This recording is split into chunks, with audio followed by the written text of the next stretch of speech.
സുമേഷ്, നമ്മളെ കേരള രാഷ്ട്രീയത്തിൽ നമ്മൾ പലപ്പോഴും നമ്മൾ പറയുന്നത് ഒരു ഓപ്ഷൻ വയ്ക്കാൻ ജനങ്ങൾക്ക് രണ്ടാമതൊരു ഓപ്ഷൻ ഇല്ല എന്നുള്ളതാണ്. അതായത് അതുകൊണ്ടാണ് നേരത്തെ പറഞ്ഞതുപോലെ നമുക്ക് വീണ്ടും വീണ്ടും വീണ്ടും ചിലരെ വീണ്ടും തന്നെ അധികാരത്തിൽ കൊണ്ടുവരാൻ വരുന്നത്. വയ്ക്കാനൊരാളില്ല, ഒരു രണ്ടാമതൊരാളില്ല, മൂന്നാമതേ ഇല്ല, അങ്ങനത്തെ അവസ്ഥയാണ്. അതായത് ഇപ്പോൾ രണ്ടാമത് ഒരു ഓപ്ഷൻ എന്ന് പറയുന്നത് UDF ആണ്, കോൺഗ്രസ് നയിക്കുന്ന UDF ആണ്.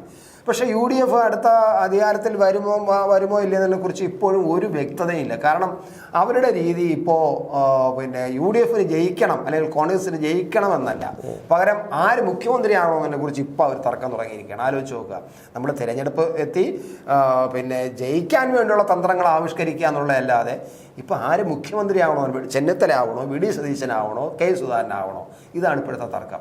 ഏറ്റവും പ്രധാനമെന്ന് പറയുന്നത് ഇപ്പോൾ ഇങ്ങനൊരു തർക്കം വരാൻ കാരണം ചെന്നിത്തല ഈ അടുത്ത കാലത്ത് 11 വർഷമായിട്ട് G സുകുമാരൻ നായരുമായിട്ട് ഉടക്കിലായിരുന്നു.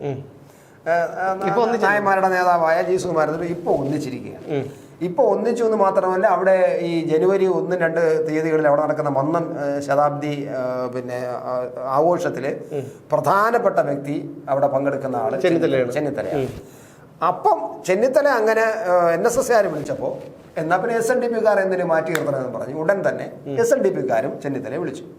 SNDPക്കാർ അവരുടെ വൈക്കം യൂണിയൻ നടത്തുന്ന ഗുരു സന്ദേശ പദയാത്ര ഈ ഡിസംബറിൽ ഇത് നടക്കുന്നുണ്ടല്ലോ, ഗുരു ആചരണം നടക്കുന്നുണ്ടല്ലോ, നമ്മുടെ ശിവഗിരി തീർത്ഥാടനം നടക്കുന്നുണ്ടല്ലോ. ആ തീർത്ഥാടനത്തിൻ്റെ ഒരു പദയാത്ര, അത് ഇതിൻ്റെ പിന്നെ പ്രധാനപ്പെട്ട ഉദ്ഘാടനം, ആ പദയാത്രയുടെ ഉദ്ഘാടനമല്ല, യോഗത്തിൻ്റെ ഉദ്ഘാടനം, പദയാത്ര ഉദ്ഘാടനം ചെയ്യുന്നത് സാക്ഷാൽ വെള്ളാപ്പള്ളിയുടെ ഭാര്യയാണ്.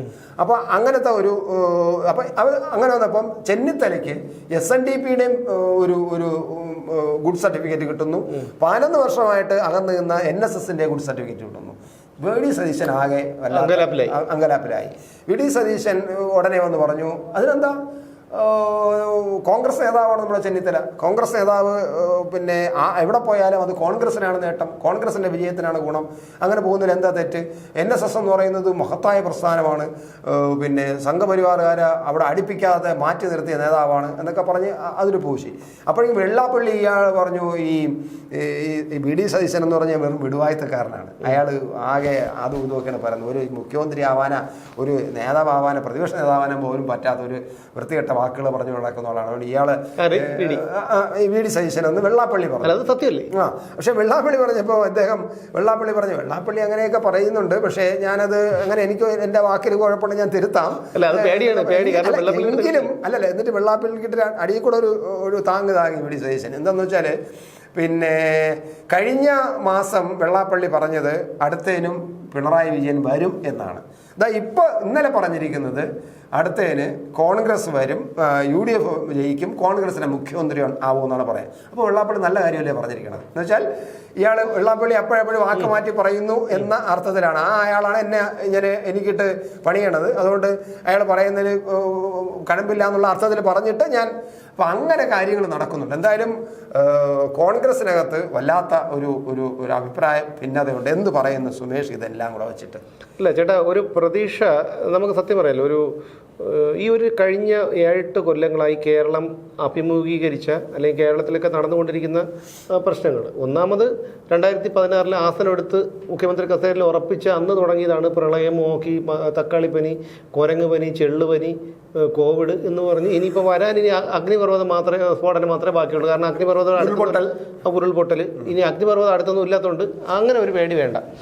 എന്നാലും പറയാൻ പറ്റില്ല, ഇനി ഇപ്പോൾ അഗ്നിപർവ്വതം ഇപ്പോൾ ഇവിടെ എങ്ങനെ മുളച്ച് പൊന്തി പെട്ടെന്നെങ്ങാനും പൊട്ടുമെന്നൊരു പേടി ഉള്ളിലുണ്ട്. അപ്പോൾ ആ ഒരു അവസ്ഥയിൽ കൂടെ കടന്നു പോയിക്കൊണ്ടിരിക്കുമ്പോൾ നമ്മൾ എപ്പോഴും എന്ത് ചെയ്യണമെന്നൊരവസ്ഥയാണ്. കാരണം ഒരു തവണ കൂടി CPM ഇടതുപക്ഷം LDF അധികാരത്തിൽ വന്നു കഴിഞ്ഞാലുള്ള അവസ്ഥ, അപ്പോൾ ജനങ്ങളുടെ പ്രതീക്ഷ UDFലാണ്. ഞാൻ ഉൾപ്പെടെയുള്ള സാധാരണക്കാരുടെ പ്രതീക്ഷ, മറ്റുള്ളവരുടെ കാര്യമൊന്നും എനിക്കറിയില്ല. എൻ്റെ പ്രതീക്ഷ ഇതിലാണ്. വേറെ ഒന്നും വെച്ചാൽ അവർ മെച്ചമായിട്ടൊന്നുമല്ല, ഈ തമ്മിൽ ഭേദം തൊമ്മൻ എന്ന് പറയുന്നത് പോലെ അവർ നല്ലൊരു ഈ ഉള്ളതിൽ നല്ലതാണ്. പിന്നെ BJP അധികാരത്തിൽ വരണമെന്ന് എനിക്ക് യാതൊരു ആഗ്രഹമില്ല. കാരണം കേരളത്തിൽ ഈ B ഗോപാലകൃഷ്ണനോ അല്ലെങ്കിൽ മറ്റേ സുരേന്ദ്രനോ അല്ലെങ്കിൽ ഇവരൊക്കെ മന്ത്രിമാരായാലത്തെ അവസ്ഥ ഒന്ന് ആലോചിച്ച് നോക്കെ. എൻ്റെ പൊന്നു ചേട്ടാ, എനിക്ക് ആലോചിക്കാനേ വയ്യ. അതുകൊണ്ട് ഞാൻ പറയുന്നത് BJP അധികാരത്തിൽ വരാൻ എന്തായാലും നടക്കുകയില്ല. അതൊരു നടക്കുന്ന ഒരു കാര്യമല്ല. നടക്കുന്ന ഒരു കാര്യമല്ല. അവിടെ തർക്കം തന്നെയാണ് ആര് പ്രസിഡന്റ് ആവണമെന്നുള്ള. ആര് പ്രസിഡന്റ് അവർ എന്തായാലും കേരളത്തിന്റെ ഭരണം അവർ ഈ നൂറ്റാണ്ടിൽ പിടിക്കാനൊന്നും പോകുന്നില്ല. പോട്ടെ, അതൊന്നുമല്ല. ഈ കണക്കിന് പോയാൽ, ഈ നൂറ്റാണ്ടിലെന്നല്ല, ഈ കണക്കിന് പോയാൽ, കാരണം സുരേന്ദ്രനെ പോലെ ഉള്ള സമർത്ഥനായ ഒരു പിന്നെ സംസ്ഥാന പ്രസിഡന്റിനെ വെച്ചുകൊണ്ട് മുമ്പോട്ട് പോയാലുള്ള കാര്യമാണ് ഞാനീ പറയുന്നത്. അവർ ഇപ്പോൾ ശോഭാ സുരേന്ദ്രനാണ് വന്നിരുന്നെങ്കിൽ, സംസ്ഥാന അധ്യക്ഷയായിരുന്നെങ്കിൽ ഇതൊന്നും അല്ലായിരുന്നു ഇവിടുത്തെ സ്ഥിതി. പിന്നെന്ത്, ഉറപ്പായിട്ട് ഇതിനേക്കാളും 100 മടങ്ങ് മെച്ചമായിരിക്കും ഞാൻ പറയുന്നു. പക്ഷേ ഈ പറയുന്ന UDFന് ഒരുപാട് പ്രതീക്ഷ ജനങ്ങൾക്കുണ്ട്. അപ്പോൾ ഇപ്പോൾ തന്നെ അവർ തമ്മിലടി. ഇപ്പോൾ പലരും നമ്മൾ പറയുന്നത് പിന്നെ ആരാണ്, ശശി തരൂർ, വേണുനാഗവള്ളി അല്ല, രമേശ് ചെന്നിത്തല, PD സതീശൻ, പിന്നെ മറ്റേ KC വേണുഗോപാൽ, അപ്പോൾ ഇവരെല്ലാം, K മുരളീധരൻ, ഇവർ 5 പേര്, ഇവരെല്ലാവരും, പിന്നെ സുധാകരൻ വേറൊരു പക്ഷത്ത്. അപ്പോൾ ഇവരെല്ലാവരും കൂടി ഉള്ള ഒരു മത്സരം മുഖ്യമന്ത്രിയാവണമെന്നുള്ളത്.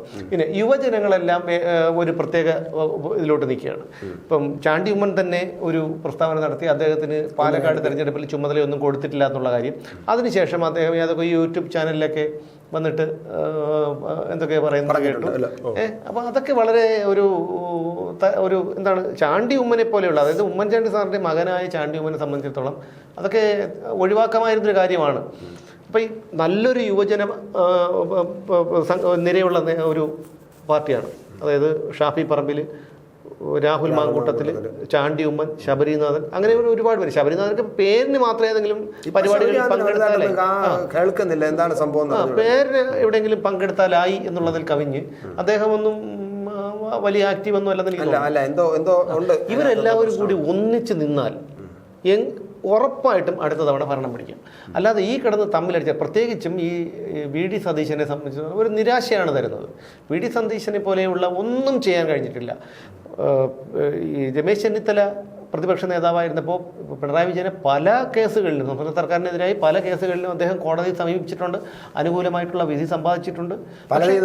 പിണറായിക്ക് പിന്നോക്കം പോയിട്ടുണ്ട്. പക്ഷേ VD സതീശൻ വന്നതിന് ശേഷം ഒരൊറ്റ കേസിന് അദ്ദേഹം കോടതിയെ സമീപിച്ചിട്ടില്ല. സർക്കാരിനെതിരെയോ പിണറായി വിജയനെതിരെയോ എന്തെങ്കിലും ഒരു കാര്യം ഉണ്ടാകുമ്പോൾ ഒരു പ്രസ്താവന നടത്തും. അത് തന്നെയാണ് സുരേന്ദ്രൻ ചെയ്തുകൊണ്ടിരിക്കുന്നത്. പക്ഷെ അതിനകത്ത് ഈ സതീശന്റെ പക്ഷക്കാർ പറയുന്നത് കഴിഞ്ഞതിന് ഇത്രയധികം കേസ് കൊടുത്ത് ഇത്രയധികം പിണറായി വിജയനെ വെട്ടിലാക്കിയിട്ട്, അല്ല ഇത്രയും വെട്ടിലാക്കിയിട്ട് എന്ത് പറ്റി, ജയിച്ചില്ലല്ലോ എന്നാണ് സതീശൻ്റെ. അല്ല, അതാണ് അങ്ങനെയാണ് പറയുന്നത്. അപ്പം അങ്ങനെയല്ല വേണ്ടത്. ചുമ്മാ കേസും കൊടുത്ത് വഴക്കമുണ്ടാക്കി ഗവൺമെന്റിനെ വെട്ടിലാക്കുന്നതിനേക്കാൾ ഉപരി ഗവൺമെന്റിനോട് ഫൈറ്റ് ചെയ്യണമെന്നാണ് പറയുന്നത്. അതാണ് ഇപ്പോൾ കുറച്ചൊക്കെ പ്രകടനം നടത്തുന്നത്. അന്ന് ഒരു സത്യത്തിൽ അദ്ദേഹം ചെയ്ത കാര്യങ്ങളെല്ലാം, ചെന്നിത്തല ചെയ്ത കാര്യങ്ങളെല്ലാം വളരെ നല്ല കാര്യമാണ്. പക്ഷെ അന്ന് കൂടെ പാർട്ടി ഇല്ലായിരുന്നു. അല്ല, ഞാൻ ചോദിച്ചോട്ടെ, അന്ന് പാർട്ടി കൂടെ ഇല്ലായിരുന്നു. അതാണ് അതിന്റെ പ്രശ്നം. ഞാൻ ചോദിച്ചോട്ടെ, ഈ പറയുന്ന നവകേരള സർക്കിട്ട് വരുന്ന വഴിയിൽ ആലപ്പുഴ ഇട്ട് യൂത്ത് കോൺഗ്രസ്സുകാരെ എല്ലാ പ്രോട്ടോക്കോളും മറന്നുകൊണ്ട് മുഖ്യമന്ത്രിയുടെ ഗൺമാന്മാരൊക്കെ മർദ്ദിച്ചു. അതിനെന്ത് ചെയ്യാൻ കഴിഞ്ഞു? പ്രതിപക്ഷ നേതാവിന് എന്ത് ചെയ്യാൻ കഴിഞ്ഞു? അതുപോലെ ഒരു മേഘ എന്ന് പറയുന്ന ഒരു കോൺഗ്രസ് പ്രവർത്തകർ, യൂത്ത് കോൺഗ്രസ് പ്രവർത്തകർ, അവർക്ക് വളരെ ഗുരുതരമായിട്ടുള്ള പരിക്കാണ് ഏറ്റത്. എന്ത് ചെയ്യാൻ കഴിഞ്ഞു? അപ്പോൾ എന്തെങ്കിലും ഒരു സംഭവം ഉണ്ടാകുമ്പോൾ വന്നിട്ട് ഒരു പ്രസ്താവന നടത്തിയിട്ട് പോകുന്നതല്ല. എന്നാൽ അതേസമയം ഈ K സുധാകരന് സർവ്വ നിയന്ത്രണങ്ങളും ഉണ്ടായിരുന്നെങ്കിൽ ഇതാവുമായിരുന്നില്ല സ്ഥിതി. പ്രസിഡന്റല്ലേ, അദ്ദേഹത്തിന് പല നിലപാടുകളും നോക്കിക്കഴിഞ്ഞാൽ അറിയാലോ. അദ്ദേഹം പഴയ രീതി എടുക്കാൻ കഴിയുന്നില്ല എന്നുള്ളതാണ്. അദ്ദേഹത്തിന്റെ ആരോഗ്യപരമായിട്ടുള്ള പ്രശ്നങ്ങളൊക്കെ ഉണ്ടെന്ന് പറയപ്പെടുന്നുണ്ടെങ്കിലും അങ്ങനെ മാറ്റാൻ വേണ്ടിയുള്ള നീക്കം നടന്നു.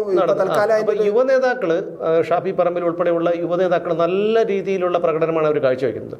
പക്ഷെ അവരെയൊക്കെ ജനങ്ങൾക്ക് വിശ്വാസമാണ്. കാരണം ഈ പറയുന്ന എ റഹീമിനെയും അങ്ങനെയുള്ള നേതാക്കന്മാരെ മറുഭാഗത്ത് കണ്ട് ശീലിച്ച ജനങ്ങൾക്ക് ഇവരെ സംബന്ധിച്ചിടത്തോളം അതൊരു വലിയ പ്രതീക്ഷയാണ് നൽകുന്നത്. പക്ഷേ ഈ കണക്കിന് പോയി കഴിഞ്ഞാൽ അതുകൊണ്ട് യാതൊരു ഫലം ഉണ്ടാകുമെന്ന് തോന്നുന്നില്ല. ഒരു ഫലം ഉണ്ടാകുന്നു, നിരാശയാണ് ജനങ്ങൾ. മറ്റൊരു കാര്യം കൂടിയുണ്ട്. അടുത്ത തവണ അധികാരത്തിൽ വന്നാൽ ഇപ്പോൾ തന്നെ കിട്ടാവുന്നിടത്തു നിന്ന് എല്ലാം കടം വാങ്ങിച്ചു.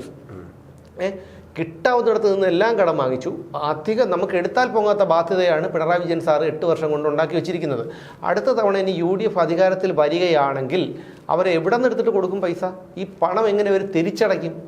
എങ്ങനെ അവർ ഈ പറയുന്ന ഈ വാഗ്ദാനം ഇനിയിപ്പോൾ നോക്കിയോ അവസാനം കാലമാകുമ്പോൾ ഇവർ കുറേ വാഗ്ദാനങ്ങളും കൂടെ അങ്ങോട്ട് പുട്ട് പുഴുങ്ങും പോലെ തള്ളി വയ്ക്കും ആര് LDF. അവസാനം ഇവർ ഞങ്ങളത് പറഞ്ഞതല്ലേ തോറ്റങ്ങാനും പോയി കഴിഞ്ഞാൽ പറയും ഞങ്ങളന്ന് പറഞ്ഞതല്ലേ ഞങ്ങളത് ചെയ്യാമെന്ന്. ഇനി ഇതെല്ലാം നമുക്ക് മറന്നു കഴിഞ്ഞാൽ പോലും എങ്ങനെ ഈ വായ്പകൾ തിരിച്ചടയ്ക്കും UDF സർക്കാർ? എവിടെ നിന്ന് അവർ വരുമാനം കണ്ടെത്തും? പാടാനേ. അപ്പോൾ UDF അധികാരത്തിൽ വരികയും അവരിനിയിപ്പോൾ ഏതൊരു അവരൊരു സത്യപ്രതിജ്ഞ ചെയ്യുകയും ചെയ്താൽ പിറ്റേന്ന് ചെങ്കോണകം കുത്തും സെക്രട്ടേറിയറ്റിന് മുമ്പിൽ. കുറേ കമ്മികൾ നിരന്നിരിക്കും. അവർ ഭരിക്കാൻ സമ്മതിക്കില്ല. കാരണം പിന്നെ ഒരു സ്വസ്ഥതയും കിട്ടൂല. ആ രീതിയിലേക്ക് ഈ നാട് പോകും എന്നുള്ളതാണ്. എന്തായാലും കോൺഗ്രസിനകത്തുള്ള ഈ തമ്മിലടി അവര് തന്നെ സ്വയം വിലയിരുത്തട്ടെ, അവര് തമ്മിൽ ആലോചിക്കട്ടെ എന്ന് മാത്രമേ നമുക്ക് പറയാൻ പറ്റൂ. അവരെ കയറി ഇടപെടാനോ അവര് നേരെ ആവണമെന്ന് പറയാൻ നോക്കില്ല. ജനങ്ങൾക്കൊരു പ്രതീക്ഷ ഉണ്ടെന്ന് തോന്നുന്നു. അപ്പോൾ അത് മുതലാക്കാൻ വേണ്ടി ഇപ്പോഴേ ആര് പ്രസിഡന്റ് ആവണം, അല്ല മുഖ്യമന്ത്രി ആവണോ എന്ന് പറഞ്ഞ് 5 പേര് ഒരുമിച്ച് ഉടുപ്പിട്ട് നിന്നാൽ ജനങ്ങൾക്ക് കാര്യം കൂടി ഞാൻ പറയാം. VD സതീശൻ മുഖ്യമന്ത്രി ആവണേക്കാളും പിണറായി വിജയൻ തുടരുന്നതാണ് എനിക്ക് താല്പര്യം. അല്ലെങ്കിൽ രമേശ് ചെന്നിത്തല വരണം, അല്ലെങ്കിൽ സുധാകരൻ വരണം. അങ്ങനെയുള്ള ആരെങ്കിലും വന്നു കഴിഞ്ഞാൽ, അല്ലെങ്കിൽ K മുരളീധരനായിരുന്നാലും കുഴപ്പമില്ല. അങ്ങനെയുള്ള ആരെങ്കിലും, അല്ലെങ്കിൽ ശശി തരൂരൊക്കെ വന്നു കഴിഞ്ഞാൽ വരാതിരിക്കുന്നതാണ് ഭേദം. അയാൾ അവിടെ എങ്ങനെ കിടന്നാൽ മതി. അയാൾ ദേശീയ നേതാവല്ലേ? അല്ല മുഖ്യമന്ത്രി ആയിരുന്ന കഴിക്കുമോ?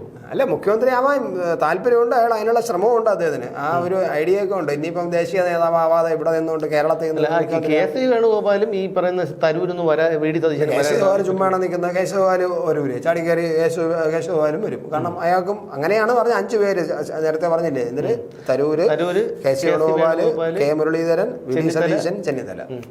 അപ്പോൾ അത് മുരളീധരനായിരുന്നാൽ പോലും നമുക്കൊരു പ്രതീക്ഷയുണ്ട്. അല്ലെങ്കിൽ ഇനിയിപ്പോൾ ഈ 5 പേരെയും കളഞ്ഞിട്ട് പിള്ളേർ വരട്ടെന്ന് മുഖ്യമന്ത്രിയുടെ കൊള്ളാം ഇവർ സമ്മതിക്കും. എന്തായിരുന്നാലും നമ്മൾ ഈ പറഞ്ഞതുപോലെ എപ്പോഴും പറയും പോലെ എലിക്കണി പെട്ടു. എന്തായാലും ഈ നേതാക്കന്മാരാണ് നമ്മുടെ ഐശ്വര്യങ്ങൾ. ഇവരെയൊക്കെ ഇന്ന് പറഞ്ഞിട്ട് കാര്യമില്ല. വീണ്ടും കാണാം.